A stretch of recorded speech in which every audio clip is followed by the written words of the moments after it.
The first point is, as investors or whoever we are, a lot of times people talk on podcasts about this will happen.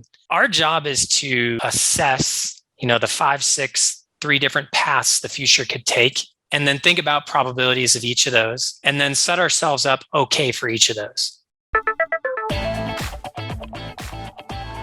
Hey, everyone. Welcome to the show. Here I am with Mike Stroup. Mike, welcome to the Investors Podcast, Bitcoin Fundamentals. Awesome to have you.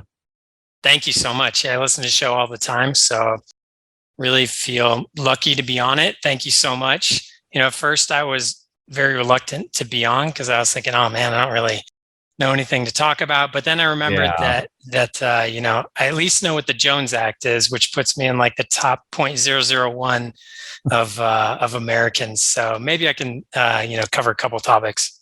No, it was funny when you responded because I was like, oh, Mike, give me a break, dude. Like you can crush this. So, and I think everybody's going to find out here as we're chatting that you are extremely knowledgeable on this stuff. So let's dive right into it. So we have a mutual friend, Brad Mills, who was trying to do some calculations on this maturing debt bomb.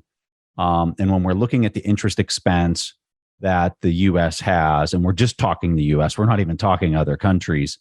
And we're talking about how much this interest expense is growing as a proportion of the tax revenues that are raised on an annualized basis. Brad reached out to you and you helped him through some of these calculations. Make it simple for everybody. I had some folks talk this in past, but I think you have the ability to really kind of make things easily digestible for people. So really lay it out for them. Debt is just borrowing from the future, right? So we've just become very, very used to it, very comfortable with it. And then the average person walking down the street, when you ask them, or if it ever comes up in a conversation, most people just assume, oh, there's those 30-year bonds, right? This debt that we have is just all 30-year bonds. And if the interest rates change a little bit, who cares? Because it's all long-term debt. But it's not for several different reasons. Partly because of market demand, partly because short-term rates are normally cheaper. I think you get this result where majority of the U.S. debt, the U.S. marketable treasury securities are very short-term. And when you do a simple pie chart of it, or if you just do a ladder chart, it really comes up. And then what you'll really see the effect of that is when we talk about the interest rates as they've gone up lately, you can see a huge change in the overall interest expense from the US government just over the last 6 months. The running 12-month total of the amount of interest they've been having to pay has just skyrocketed because there's so much short-term debt and because that's just what they rely on. And on a side note, it's a little bit reminiscent of Lehman and the stuff that was happening in 06, 07, a little bit. I'm not trying to say that something like that is going to happen again, but people love to borrow short term at super low rates and just keep rolling it and rolling it and rolling it until, maybe someday you can't roll it again. All of a sudden, the yields that they were used to and got comfortable with are not even close to where they were at. You sent me some slides that I'm going to go ahead and project here for people that are watching this, the video version of this. They can see it. Make sure that you are explaining this to the folks that are just listening via the podcast. But, as we go through this, you have U.S. fiscal position here. And one of the first things that you highlight is this majority of the U.S. debt is short term. The number that I hear as far as like the duration, if you'd take all the debt and you'd kind of normalize the duration on it, it's around 5 years. Is that accurate? Or what would you say that the average duration is for all the outstanding debt? Well, duration's a pain. Duration's funny because it's somewhat complicated, and I don't want to go down the rabbit hole of tips too much, but you have tips which change their principal based on inflation. So that'll change the duration because that's just all way out there. I think 7 years, I've heard 7 years is kind of typical for duration. And that's really not something you want to calculate by hand. I mean, you'll just pull up a Bloomberg or whatever and pull that up. I think that kind of makes sense. The thing that's going to affect your duration is all those little interest payments along the way. So it's just a measurement of, how much interest are you getting along the way, how much interest are you getting at the end, the principal at the end, that type of thing. And then, so what I did here on just this simple pie chart, I basically redid a chart I did a few months back. I pulled down the data from the US Treasury, and this is something that should be easy to find. Like you should be able to Google debt outstanding by year and find stuff like this. But for whatever reason, it's publicly available, but it's just hard to find. And I found it easier to just run the numbers myself. So right here on the chart is just marketable securities. So these are not US Treasuries that Social Security owns in their trust fund, for instance. And it just breaks it up in a pie chart by year. So between the next 3 years, you have 50% of all US Treasury debt, including tips, is coming due within the next 3 years. That's so crazy. It's heavily weighted to the short term. Yeah. So it's and as they're rolling that over, and this is the point you were making earlier. So if they're rolling over half of this in the next 3 years, and we're dealing with these higher interest rates, things become really unaffordable really fast. Let me go to this next one here. You have rising rates hit government bottom line fast, exactly what we just said. Go ahead and walk us through this one a little bit. So this is the rolling 12-month interest expense. This Jim Bianco is one of the few guys on Twitter that'll kind of post this occasionally. So if you follow him, you'll sometimes see it. If it's between times when he hasn't posted it, then again, that's what I found myself just running the numbers because like, man, Jim hasn't tweeted about this in a while. But you can just pull this down again from Treasury and run the numbers there, and it shows over the last 12 months, how much interest has been paid. So the gross interest was kind of humming along at about 550 to 570 in the pre-COVID times. When we had the interest rates really bottom out, that expense dropped to about 470 or 480 in the trough.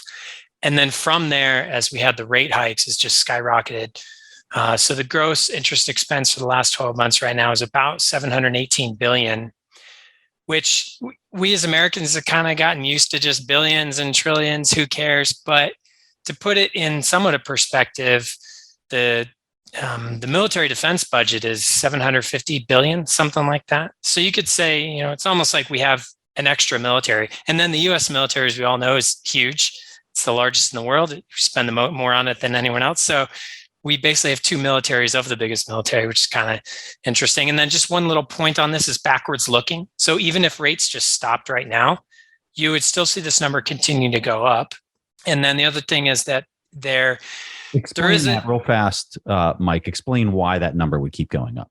Yeah, so it's a 12-year backwards look back. So this is including September of 2021 all the way through to August of 2022. Mm-hmm. So even if rates we kind of plateau with rates, you'll drop off the September month and add October, and then you'll drop off. And so you'll eventually just pick up more and more months that had higher rates, and because that debt is so short term.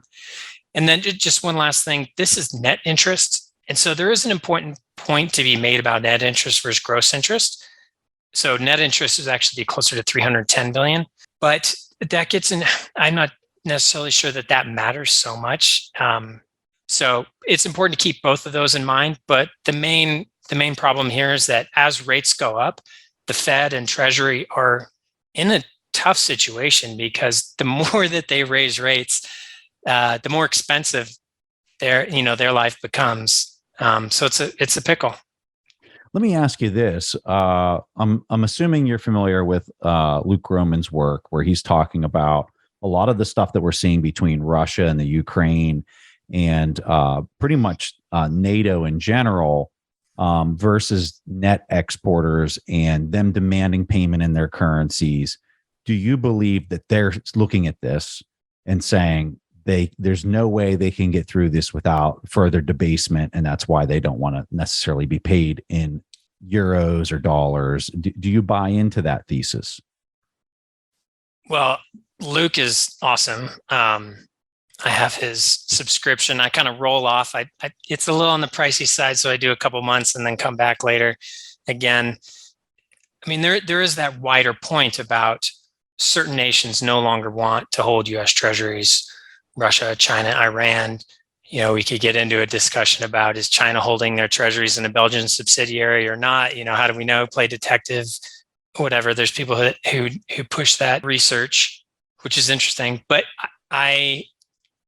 for this particular point, I don't think that matters. For at least the short to medium term, the US is the cleanest dirty shirt. So we're just talking US debt, fiscal monetary position here. If you've got a choice between euros and dollars, you're going to choose dollars every day of the week. And so I don't, that kind of point you were explaining about a broader, is there a way to kind of, for Russia to put a short squeeze on the US in terms of their debt position? No, I don't really think so, at least not in the short to medium term. Gotcha. Okay, so let's go to this next one that you got. Whoops. It says tricky fiscal position, even with rising interest rates. And you're just laying out more of the numbers here. And there was your comment right there with the U.S. being still the cleanest of the dirty shirts. Let's go to this one. Can the U.S. inflate the debt away? And your answer is no, not really. And you're breaking it out between Social Security, Medicare, Medicaid, and defense. Talk to us on this one. So you mentioned Luke Gromen. This is a bit of a point in sort of a pushback on his thesis slightly, which is, in theory, in past history, governments have tried to inflate away their liabilities. So lessen the value of their liabilities by just inflating their currency, whether it's debasement, so changing the metal, whether it's clipping the coins around the outside, all those kind of things that are in Saifedean's book. And, if you read the Austrians or whoever, what we have in sort of modern times, at least in developed markets, we have a lot more inflation indexed liabilities. We have a lot more inflation indexed promises. So at the end of the day, this will be settled in the political context. But when we break down our three big expenses, Social Security, Medicare, Medicaid, a lot of those are going to be hard to decrease those commitments through inflation. So Social Security is the worst one here. It's about 1.2 trillion. The benefits are fully indexed to the CPIW. That's very similar to the main CPI that you always hear about. How much of Social Security's overhead versus payments? I mean, I don't know, maybe 20%, maybe something. But so let's say it's 200 billion worth of clerical workers and 1 trillion worth of payouts that they got for 2022 was a 5.9% increase, which was right aligned with CPI. And then starting in 2023, they're probably going to get at least an 8.7% increase in their Social Security benefits. So if it's 1 trillion paid out per year, then that's another 8 billion in spending, just kind of like that inflation spiral that people talk about, the wage price spiral. This isn't wages necessarily, but it's a little bit. It's a transfer payment. People are going to take that money and go out and spend it. And the reason why we kind of already know what that payment is, they average the July, August, September inflation stats to get the payout for the next year. And it's kind of tricky how they do that. Elections are in November. So incumbents are smart. They announce the new Social Security bump in October, mid-October, to get it just a week or two before election. So everyone knows to vote for the incumbent who helped them out. So there's your Social Security there. A big portion of it is inflation indexed, which makes it hard to just inflate your currency and make the value of these promises weaker. Yeah, that's such a great point. And I think that's something that a lot of people fail to think about. And I think when you look at the defense number as well, so much of that goes into material and labor costs, which I would also imagine are extremely tied to inflation, right? Yeah, good luck if you're going to try to get a defense contractor to eat some inflation increases. They definitely, my experience with military contracts was they really know those contracts, and they will find a way to, if you don't specify exactly what you need, just to the letter, they will finagle their way to say that, hey, that wasn't in the contract. We can add that for you, but we're going to need to do an addendum contract. And you see a lot of these addendum contracts where you want to add one little feature, one tiny little feature, whether it's software or hardware or anything, and they find ways to really get you on a new contract. So any of these three, I mean, good luck trying to have inflation outpace the increase, that the pre-programmed, the legislatively required increases to these payouts. So if I could just push a little further on this one, if you were to think a little adversarially, you would say, okay, the federal government has an incentive to somehow report a CPI that's not as bad as what it really is, or they have incentive to try to find ways to decrease these liabilities more than what CPI is. So I think as CPI prints come out, I think one thing I like to do is I like to go through all the little pieces and just see like, hey, what's weird?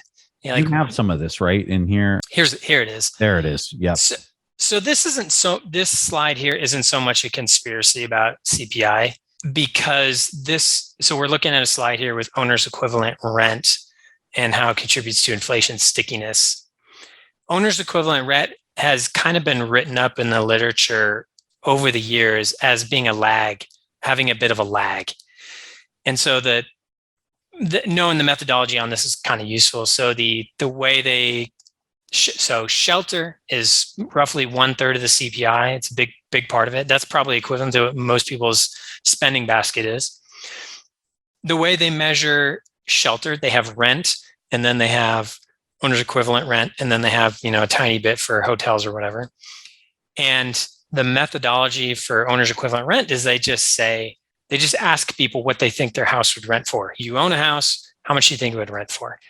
And in past history, that has always lagged inflation because people are busy. They're not a real estate agent. Maybe they don't know. And if you look at past in times of inflation increases, this has lagged and then continued after the rent prices actually stopped dropping just because people aren't paying attention or whatever. I would argue that it's a weird way to do the methodology in 2022 to just ask people. So I posted here the Zillow rent index, which after I kind of ran this, I saw a couple other people like to post charts on this too, which is cool. But you could see for the last year, it looks like I included an extra month there. It's not 12. So tiny mistake there on my methodology, but I think you're going to have like an 11 or a 12% increase there on your Zillow rent index. And a key point on this, a lot of times when you talk to normal people, or even when you talk to economists, they'd say like, oh, 6%, 12%, that's just a 6% difference. It's not. It's double. It's a 2x difference. It's a double difference. So sometimes that just gets mistaken. People talk about, inflation. Should we target 2% inflation or 3% inflation? That's not just 1 point difference. That's a huge difference. So yeah, that's interesting there. Another thing we've seen that's really interesting. You can go and look at the statistics for automobile prices and the CPI index. And according to Bureau of Labor Statistics, automobiles have been the same price for about 30 years, since the late 90s. But of course, what they're doing there is the hedonic adjustments.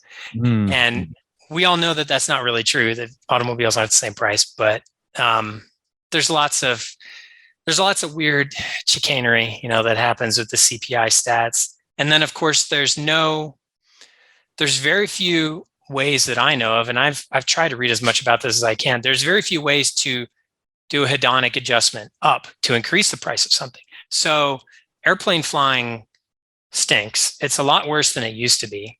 When you had to fly with the mask on for a whole flight and you couldn't get a drink or anything, did the BLS, bump up the price of an airline ticket for how uncomfortable it was? No, they didn't. But what they do is for things that are easy to measure, like a big screen TV that's 1080p instead of 720, well, that's really easy to just throw that data in the model and then say, hey, everything's cheaper with a hedonic adjustment. So I have a real, just one final thing on that. If you could buy a chair, if you had a time machine, you could buy a chair from IKEA right now, or you could buy a chair made in 1910 by somebody with their hands. Which would you rather have? Like, which do you think would last longer? And then, has there been a hedonic adjustment down and how terrible IKEA furniture is? I don't know. Probably not. Yeah, no, I mean, it begs the question. I mean, this is something that Michael Saylor, Saifedean, many have brought up this idea that inflation's a vector.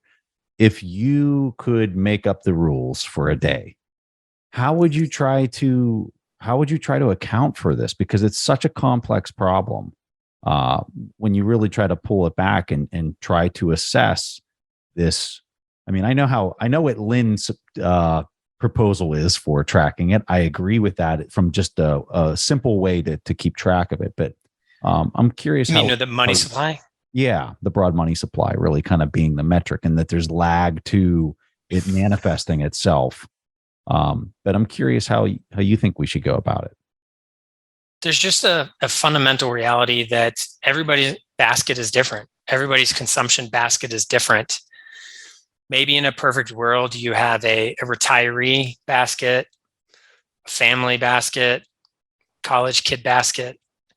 I don't know. I mean, if we really have tons of data available and we have tons of compute available, maybe that would make sense to have those out there as it's just something to look at. I don't know if it'd be good to make policy off it. It's just such a difficult question, and I talk about it with my friends and so forth, mostly just to make them aware of it and to just pay attention to it. Because if all you do is just listen to the newspaper telling you inflation's been 1% this year, inflation's been 10% the other year, that really kind of misconstrues the reality for somebody, let's say, that's raising kids, trying to pay for college. Look at the price of college over the last few decades.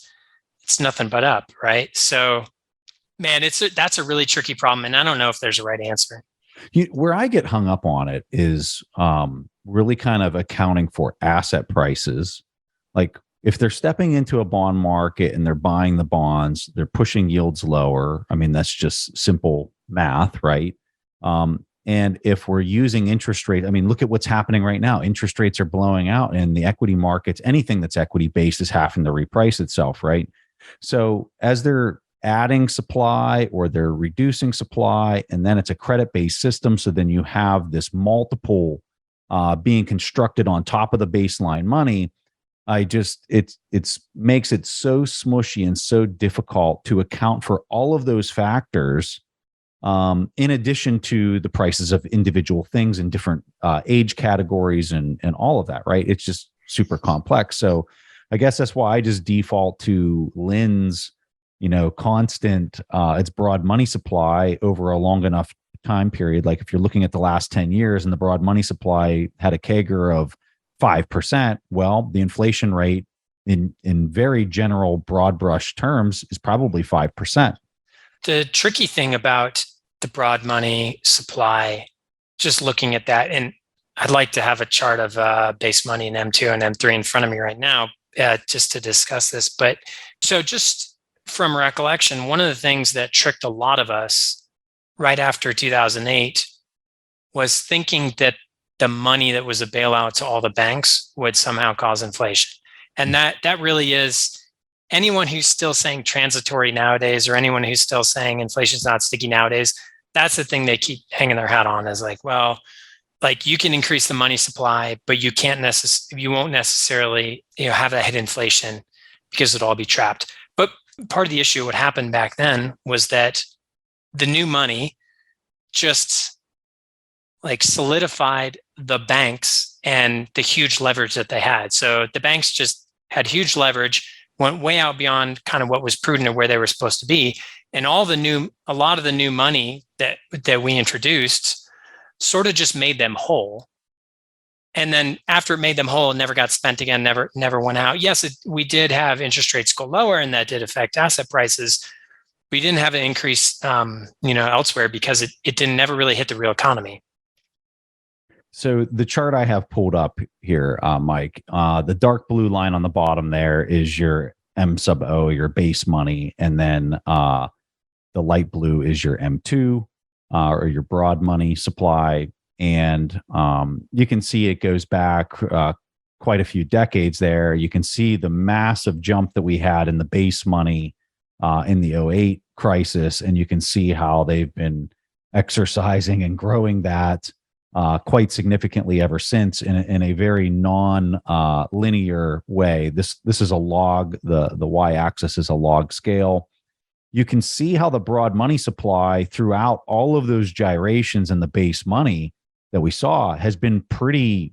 I mean, again, it's a log scale on the y-axis, but linear in those regards, where they've been able to really kind of control the broad money supply there, the top line, until the COVID crisis, where you see it really jump with everything that they were doing. And this was, to Lynn's point, she has an amazing article on this. Maybe we can throw it in the show notes, where she talks at depth about this dynamic and how you're not going to see inflation start showing up into the prices until they start doing things that are very similar to what we saw happen here post the 2020 COVID shock.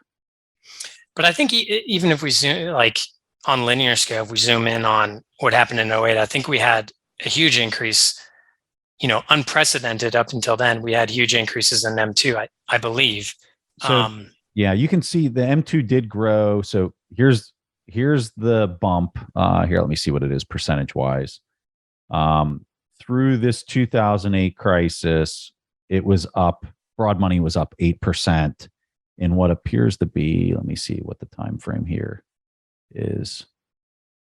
It was up about 8% over 217 days, and then it was fairly flat for like the next year, and then it continued to grow at a very similar pace that it had grown for decades. Yeah, I mean, to give maybe like a utopian answer, I mean, it would be, we started this off kind of talking about inflation statistics and how to measure and what's more accurate. I mean, if we get to a hard money standard, then this isn't as important, right? It's going to be less important for people to have their, to constantly be paying attention to inflation, have their, make sure their salaries indexed to inflation, that type of thing. I just did another measurement there on the M2 post-COVID, and it approximately, for people listening, it's about a 40% growth in M2 over a 2-year period of time, approximately. So, and when we compare that, we had that fiscal, impulse there, which was way different. Mm-hmm. Yeah, and that was just handing out money to people. That was Lynn's big point, was just like, when you mix QE with fiscal simultaneously, that's when you're going to start to see it show up in the broader, or the CPI gauge, and you can see the M2 was really, especially in the comparison to the base money, and you see how violent the base money was changing, and you look at the M2, it was really quite flat and normal, considering all those gyrations that you were seeing in the base money until the COVID crisis. But so let me ask you this. I mean, Luke is of the opinion, and he says that he thinks that a lot of the fiscal stimulus is going to have to be there in this next crisis that's brewing, right? Would you agree with that? Do you think that they're going to have to do more UBI like things like they did during the COVID crisis? I think if you are somebody that enjoys free markets, that pays attention to markets, that monitors all this stuff, we have left the world of free markets long ago. Maybe it was 30 years ago, maybe 20, maybe 10. Yeah. And we've entered the world of geopolitics and domestic politics. And anything that you're trading, or any market you're looking at, or whatever, your number one question, like as you open up a new chart or whatever, is geopolitics. It's like Luke talks about, it's energy, it's resources, it's this and that. And I think we'll see governments continue to have no qualms about stepping into that market like a 800-pound gorilla and just messing up whatever was there, whatever incentives, whatever was there, whatever the charts were doing, don't matter. And that's just the thing I think we're going to see more and more, is the geopolitics will continue to be more important. What we're seeing in Europe, we're seeing in order to help with high inflation, high energy prices, we're going to just hand out money to pay for it.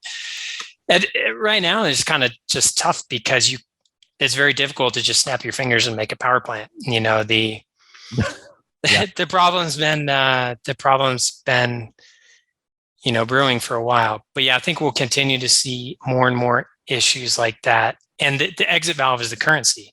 The exit valve, like we saw with the London Metals Exchange with the nickel contracts that there was a huge short on, and somebody should have lost a ton of money, but the exchange just sort of paused everything. Now there's lawsuits. Somebody probably had a great bull thesis there on why nickel should have gone up, but it didn't matter when it comes to like the survival of the exchange or the survival of the sovereign. Things will be done that may destroy markets permanently, but it kind of doesn't matter if you're just going for survival of your government, survival of group of politicians. So yeah, we'll see more of that going forward for sure. And the currencies of the exit valve, like yen, the euro, you'll just see those just skyrocket. Yeah. Hey, I'm going to pull up a chart here that you shared, and I really want you to make this one simple for us. Because I think anytime somebody hears reverse repo, it's just kind of like, what the hell are we talking about here? And how is it, and most importantly, how is it more relevant in a broader understanding of how the markets are functioning? If you can lay that out for us, I think people would be thrilled with hearing that simplified. Sure. And all this stuff I post on Twitter, these slides, it's really just publicly accessible information with a little bit of kind of like first principles behind it to try to get to some insights. There's nothing that's proprietary or something you can't get anywhere else or anything like that. But if we look at a chart of the overnight reverse repurchase, we kind of see we had a little bit of that go on in 2018. But for a while, it's, even back then, it wasn't that much, maybe a couple $100 billion. And then we kind of, when things are going good, nobody uses it. And since kind of mid 2021, we've seen the amount of that reverse repo go up to like 2.2 trillion. It's kind of hanging around at 2 trillion. A reverse repo is when, money market fund or a bank or whatever, when they have cash and they lend it, they basically buy a bond from the Fed, which the Fed has, and then they sell the bond back later at a slightly higher price, and they make a little bit of money. And right now that's, on the order of, I think it's like 2.3% currently. And so the issue here is like, it's kind of weird because the Fed has a ton of bonds in their portfolio because of QE. And now they're like repoing these bonds back out to the street overnight and then bringing it back. It kind of doesn't make any sense, but we have just a huge pile of dollars, a huge pile of cash at banks and at money market funds and so forth. And so kind of that little picture I put down there in the bottom is my little kind of thinking about the future. We have a ton of QE that the Fed's been doing. And there's plans and there's talk about quantitative tightening, and we've seen a little tightening so far. Tightening being when the Fed starts to sell the bonds that it owns.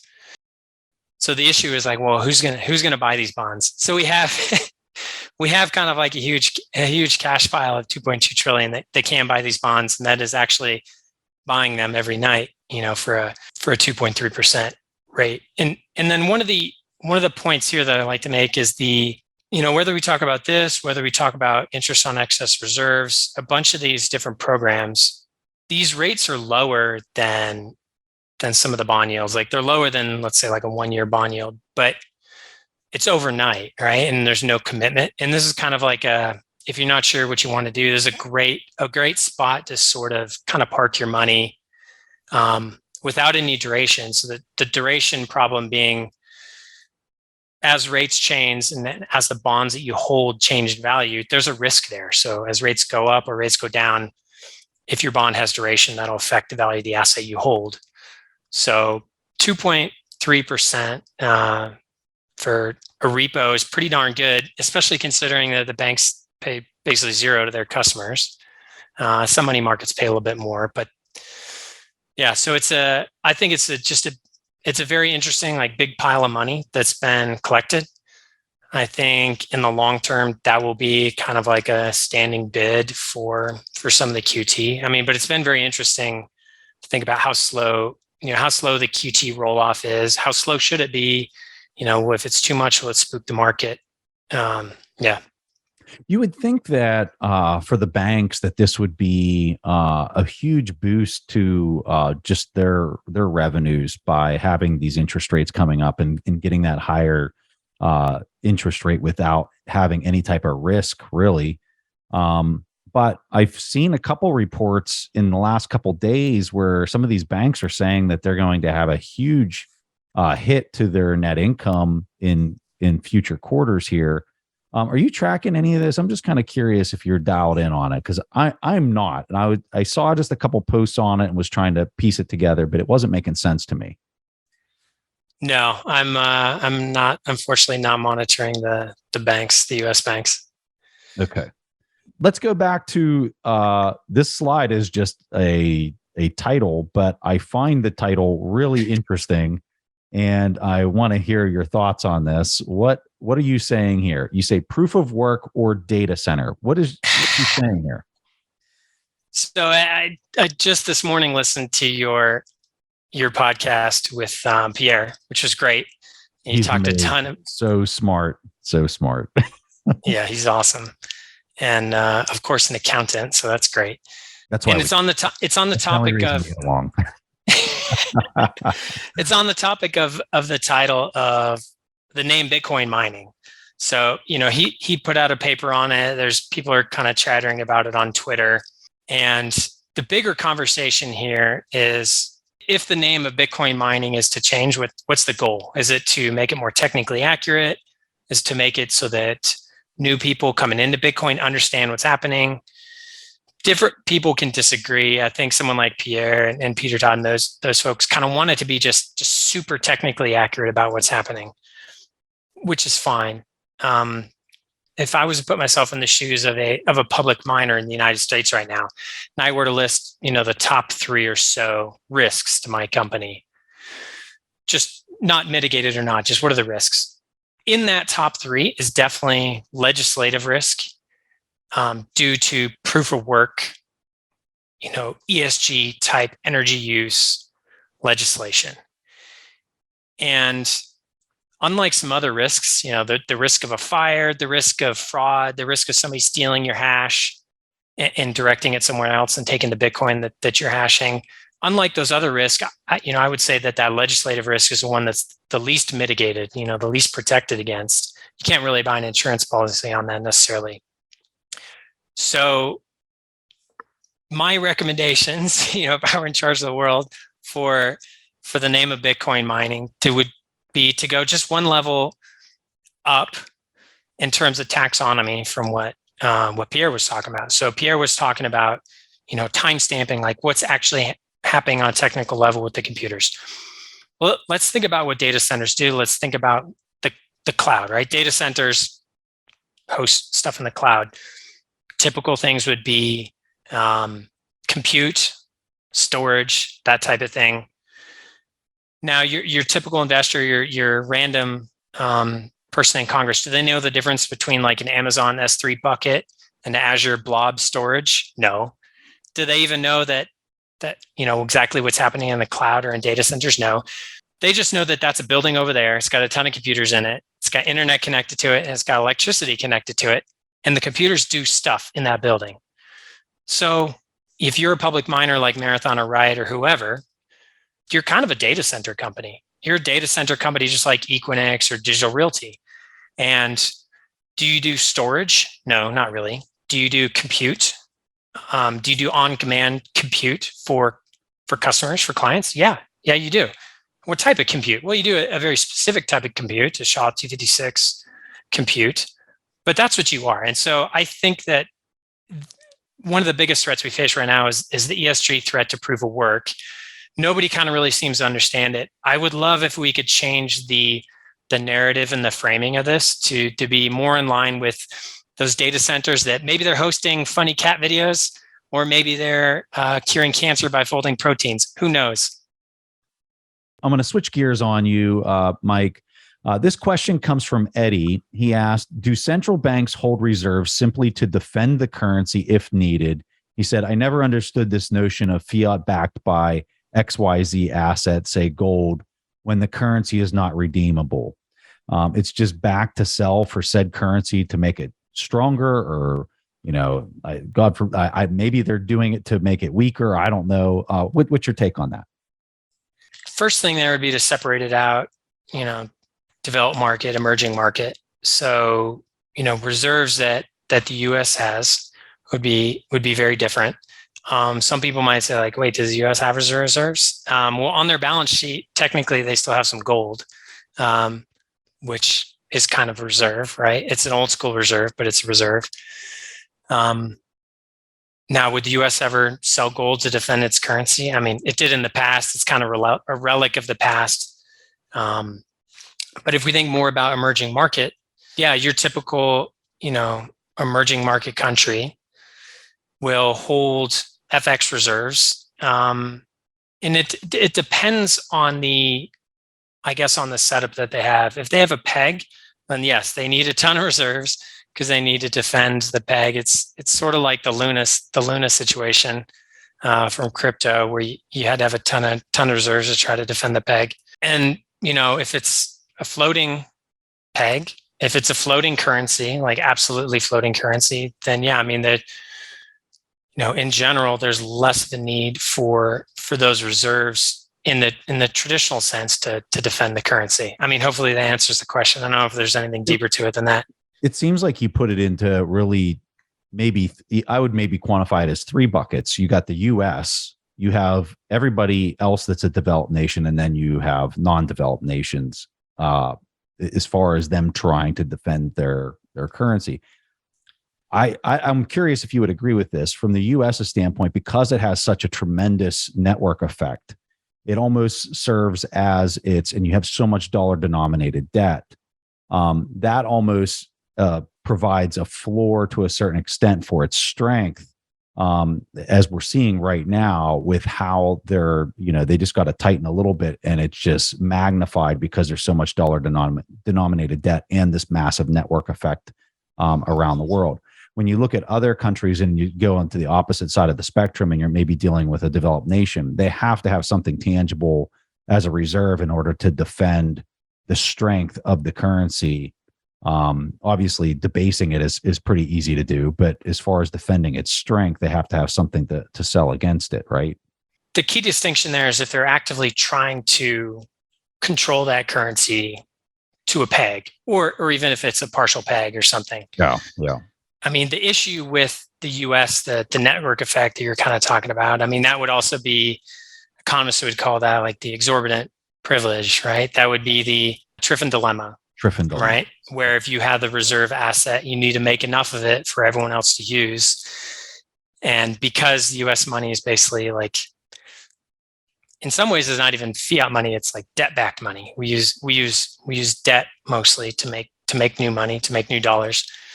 So there's kind of like an unlimited bid for those dollars because it's a reserve asset. So it gives you that exorbitant privilege to just kind of run those deficits, run those debts. And then, the term people typically use is to just, other places can then sterilize all that spending. So if you're another country and you're kind of kept in line by the markets, those bond vigilantes are sort of selling your bonds, making your rates go up if your debt's too high. If you have that kind of a situation, then you can't just borrow as much as you want and have other people take your currency. But the US has been in a pretty happy position where it's just been able to just sterilize those huge debts and deficits because the demand, the offshore demand for those dollars. How do you see the housing situation playing out here in the US in the coming 12 to 24 months? This is a really popular question that I personally get all the time, and I just don't know that I have a good answer for people.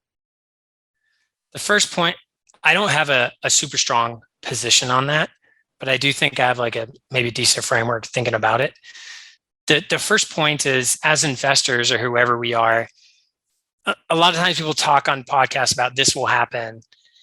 Our job is to assess, the 5, 6, three different paths the future could take, and then think about probabilities of each of those, and then set ourselves up okay for each of those.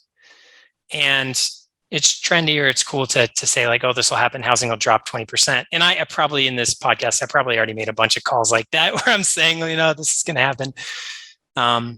But the point is to have a good understanding, like what are the possibilities for some different paths, and not necessarily just pick like, oh, pretty sure housing will drop 20% by next year or whatever. So when we think about housing, first point is, I think generals always fight the last war. I think that's very common to have that recency bias and to be prepared for what just happened. I think it's highly unlikely we'll see a 2008 style crash. And I think you still have some real imbalances in terms of supply and demand in housing. A lot of the millennial generation delayed getting married, delayed having kids, that type of thing. And then with COVID, they finally moved out of apartments and wanted more space. So I think we have a pretty big structural shortage in terms of housing, and I still think that's there. Now, rates are very high. Yeah, they are high. I think it's going to be a headwind for home prices in the short term, but I don't think it's likely that we'll see a major crash like we did in 2008. Do you think that we're going to eventually see rates come back down into these really low figures that we saw pre-COVID? Or should I say post-COVID? Because after COVID, that's when we really saw them spike down. To get kind of a pivot, I mean, this goes into the whole like, the Fed's in a quarter, they're going to have to pivot. I don't know. Neither do I. I don't know, and I don't necessarily want to bet on it. Yeah. And I don't necessarily want to bet on the time frame of it. And man, there's a ton of stuff happening. I mean, I'm sure in Europe they want the US to stop hiking rates. I'm sure Japan probably does. So there's some geopolitical implications from raising rates. Maybe the Fed will be able to find like some weird novel workaround where they're able to raise rates domestically and kind of pinch off inflation here, but have some kind of way, dollar swap lines, whatever it might be, to help out. It's like we're at the point in this long-term cycle, right? If we go to like the Dalio long-term credit cycle, that things are starting to break down, and that can be part of the reason why we're seeing the inflation prints that we're seeing. I mean, the railroad thing that's getting ready to play out, like what's the ramifications of that? Like all that erosion of trust that seems to be playing out right now, almost like we're starting the end game and we're now like maybe in it. Like, what does that mean for prices and their ability to control their prices? And if they're using CPI, and the bond market's obviously using CPI in order to price all the bonds that are out there on the open market, how are they able to get that under control, even if we go into a deep recession? It just doesn't seem like it's like the previous ones. And I know the classic phrase, this time is different, but it sure is starting to feel like there's some things that are much different than previous just business cycles that we've seen ever since we've been alive. Yeah, God, that's a hard question. The this time is different question is important. My short answer to that would be, the time that it is different, it's going to look like all the other times all right up till the end. Every stakeholder, people in power, institutions, there's major incentives to just kind of shorten your short-term thinking, less and less and less, to just survive one more day. Also, humans are great at not thinking about the disaster that's coming. I mean, do you remember like the Ukraine stuff in February? Yeah, where people were, kind of partying in Kiev like right before the invasion, thinking like, oh, it's just a bluff, it's just this and that. So I think that's a short answer, is that there's not going to be great signals to know that this time is different. We just know that structurally, like everything is set up for, like Ray Dalio talked about, kind of the end of a debt super cycle. We know that all those all those structures are in place.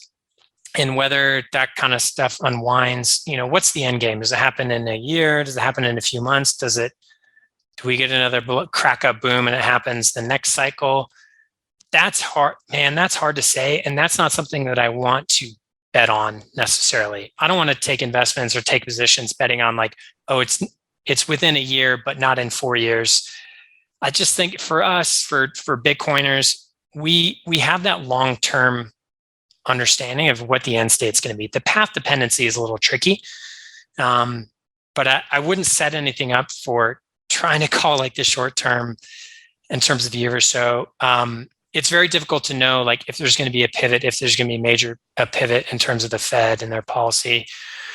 I lean towards the camp of no, this time is different. Powell's close to the end. This is his last term, I think. I think he wants to just not be the guy that's known for letting inflation run. I think they want to kind of keep rates pretty darn high. I don't think there's a huge incentive to just pivot and light up another crack up boom unless it comes from those allies like we were talking about, situation in Europe, a situation in Japan.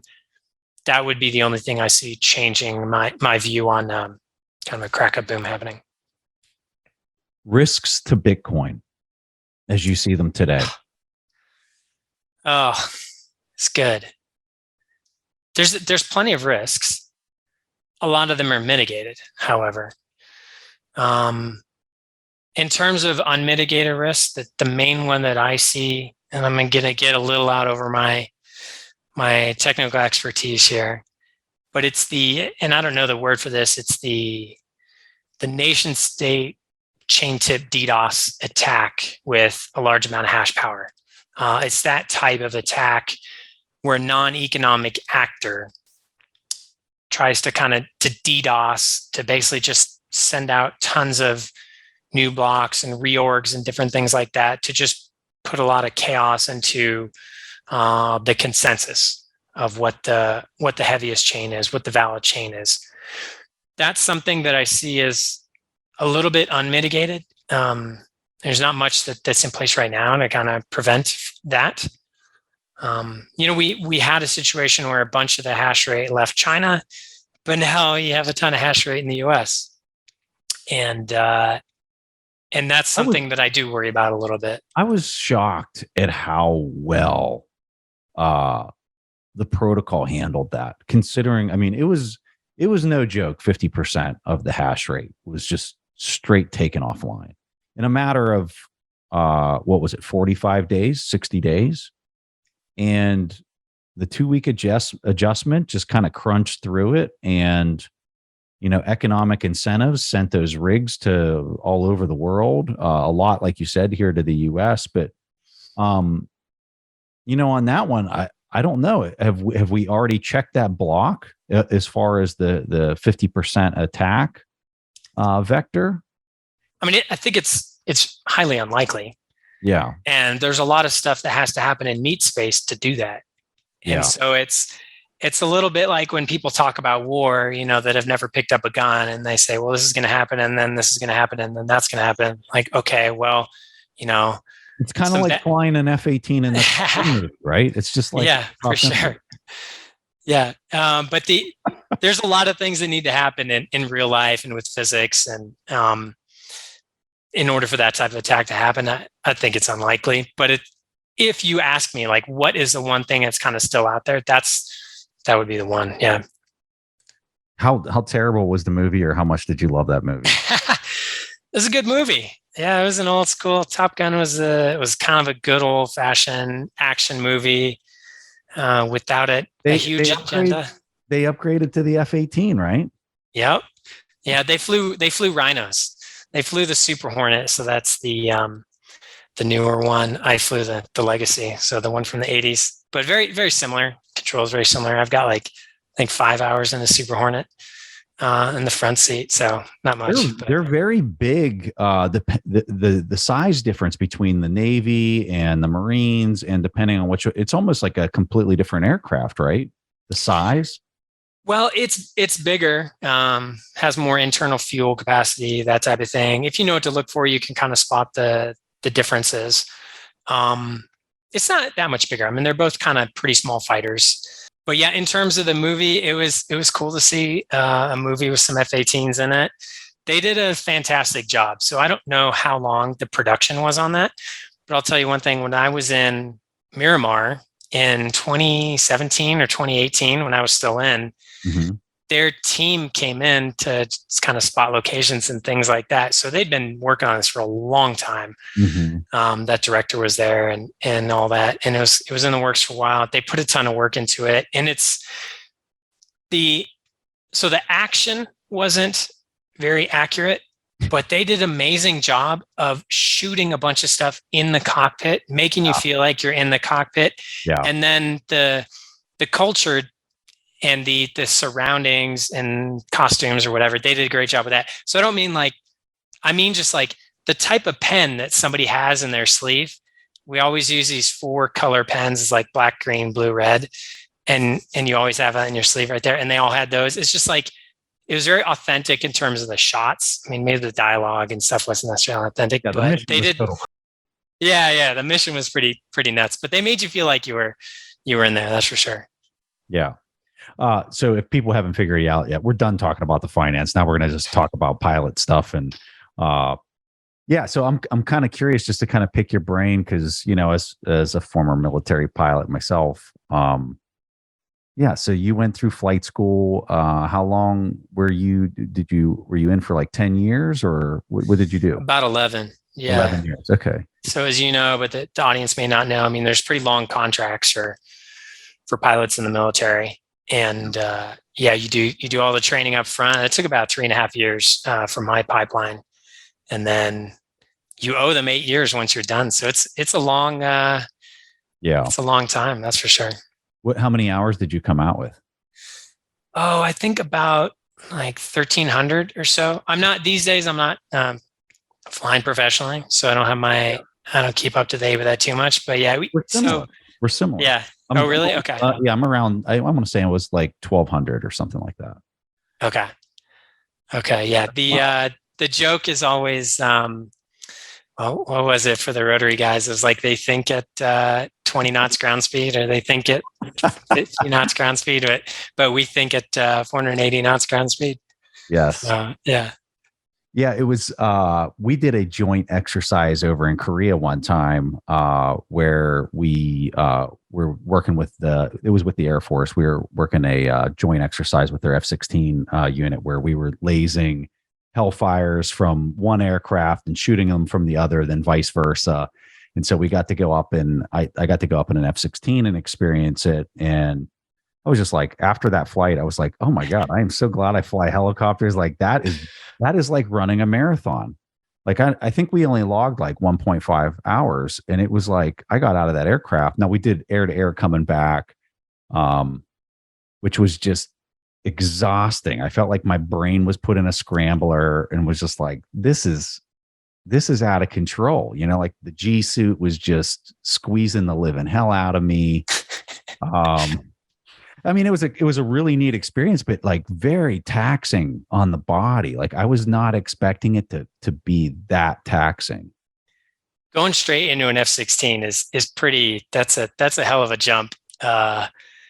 Because they pull some of or they have the capability to pull some of the most G's. I think it's like a 9G limit, and reclining seat and all that stuff. We did 7. Yeah. Did like 7.1 or something like that. And it just felt like your brain was going to pop. Yeah. It's a hell of a workout. It's fun too. What did you guys pull? 5? You were probably restricted by the armament and stuff. So yeah, it depends on the weight, depends on the fuel load and different things. So you have a computer that kind of automatically calculates it. And then there's a G limiter switch on the very bottom of the stick. So with your bottom 2 fingers, if you really need it in wartime or whatever, you can kind of pull on that thing and just yank for all you're worth and go way past the G limit. But it was like 7.3 was kind of the normal G limit. And then at lower fuel states, you can go higher to like 7.5. I accidentally pulled 8.4 once when the jet was real empty of fuel, and I just kind of honked it on too fast. But yeah, Dude, it's tough, brutal. man. I mean, you remember just moving your head. So that the thing is, you're not pulling 9Gs just right here like this in a No. centrifuge. You're pulling 9Gs, but the bad guy's back there. So you're having to just like put your head in this craziest position. They'll try to look behind you. Hopefully he's not behind you. Hopefully he's right in front of you. But you're having to do that. So it's definitely pretty taxing, on the back and the neck and so forth. So Yeah, I just remember landing and I was just like, because I've done some pretty taxing things on the body through the years, just whatever. And I got out and I was just like, that was brutal. That was brutal. And yeah, and you're right. Like what's neat about the rotary wing, I would say, is like we're down in the trees. So it's much more of like a roller coaster kind of feel where you have the relative velocity that you're seeing just kind of whizzing by. Where, like on my flight, we were like, I flew with the battalion commander of the squadron and the squadron commander. And we went up and we were over the yellow sea and he's like, all right, you want to break the sound barrier? I was like, of course. And so, he breaks the sound barrier and there really wasn't a lot to it. I was kind of, exactly. I was really kind of blown away. Like there was just like this little stutter. It got a little quieter. And he's like, all right, well, you did that. And I was like, okay, well, that was it. But you're not like seeing the relative velocity where in the helicopter, you're going so much slower, but there's a lot of relative velocity if you're, flying tactically. Yeah, I was in a debrief with a guy one time, a Cobra guy, so a helicopter guy. Yeah. And he was kind of talking about like how there's a bush here and a tree here. And he was just like doing this he seemed really into it and just let him kind of go because he was kind of really getting into his tree and his bush and this little hill. And he was talking about, I don't know, like a 50 meter, 100 meter kind of space that he was in for like an hour. And I was like, okay, it's a different world. I got a kind of a crazy story for you. So one time we were doing a flight, we were at Mott's, so in Yuma, and this helicopter guy. So did you ever carry sidewinders on your helicopter? No. Okay. It can put them out there on the end, but we never flew in that configuration. Yeah. Okay. So the Cobra, same thing. They can put sidewinders on there.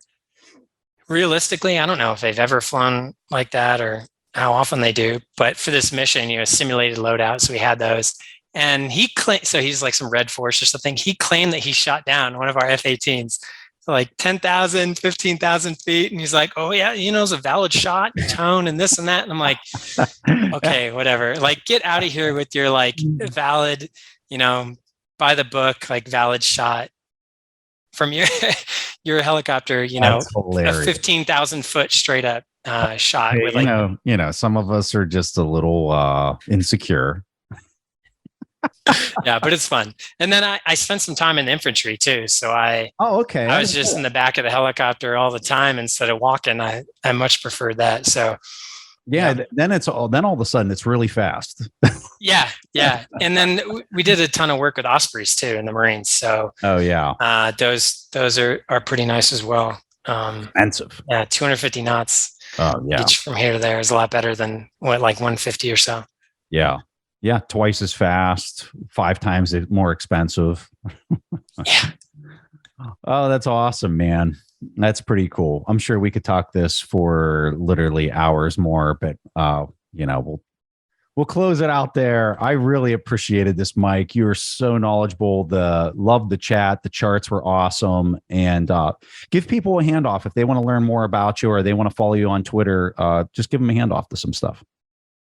Yeah, so I don't really have anything to pitch, but one thing I was kind of hoping to talk about, just mention here real quick, is having some sovereign stacks. So I just want to kind of make the point that I think folks should be thinking about, acquiring some Bitcoin, not from Coinbase or not from someplace like that.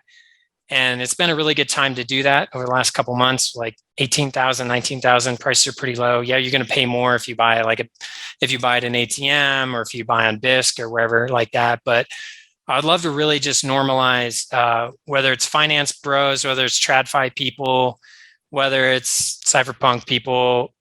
I think it's really important for everybody to kind of have a little bit of that sovereign stack. that's a little bit more private, and who knows, maybe someday you may need to use it in that kind of manner. So I'll just put that out there. That's one thing I wanted to plug. And then also, like, my Twitter is at Mike Stroup 10. So yeah, that's where I am if you want to get in touch with me. We'll have a link to that in the show notes. So just click on the show notes and make sure you follow Mike. Amazing posts on Twitter, some of the best charts. I've enjoyed following your account, and I really appreciated this conversation and you making time. Awesome. Thanks, Preston. Yeah, it was a blast. This is a live global settlement network that is working. And when people propose to fix it, I scratch my head as to what they're going on about. Because if it was broken, it wouldn't be settling trillions of dollars worth of BTC.